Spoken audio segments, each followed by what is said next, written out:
হর হর মহাদেব। হিন্দু হোমল্যান্ডের পক্ষ থেকে আমি জগবন্ধু। আশা করছি আপনারা সকলে ভালো আছেন, সুস্থ আছেন, সুরক্ষায় আছেন। বন্ধুরা, আমরা জানি এই মুহূর্তে চলছে মা জগদ্ধাত্রী পুজোর অনুষ্ঠান। তো অনুষ্ঠানে আপনারা যাবেন, সতর্ক থাকবেন।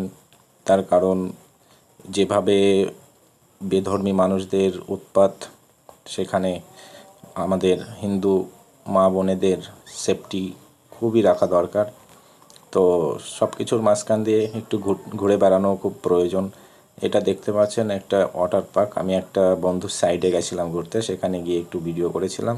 তো খুব সুন্দর জায়গা, আপনারা যখন রেডি হয়ে যাবে যেতে পারেন ঘুরতে। আমি জায়গার নাম বলে দেব। তার পাশাপাশি রয়েছে একটা পার্ক, সেনেক পার্ক, সেখানেও গেছিলাম। তো দেখতেই পারছো বন্ধুরা, সবাই একসঙ্গে ঘুরতে বেরিয়েছিলাম। আর প্রচণ্ড গরম ছিল, গরমে ঘেমে যাচ্ছিলাম।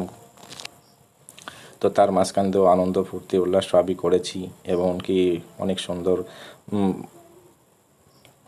মাছ দেখেছি, অনেক প্রকারের সাপ দেখেছি। যদিও সাপগুলো এখানে নেই, এখানে মাছের যার রয়েছে মাছগুলোই দেখা যাচ্ছিল। এখানে বিভিন্ন প্রকারের সমুদ্রের মাছ রয়েছে, এমনকি আমাদের দেশি লোকাল মাছগুলোও রয়েছে স্টকে। তো প্রচুর মানুষ এখানে ঘুরতে আসে, খুবই ভালো জায়গা। আপনারা যদি যেতে চান তো আমাকে কমেন্টে বলবেন, আমি নিশ্চয়ই জায়গার নাম বলে দেবো। আপনারা যে ঘুরে আসবেন। সুস্থ থাকবেন, ভালো থাকবেন। হর হর মহাদেব।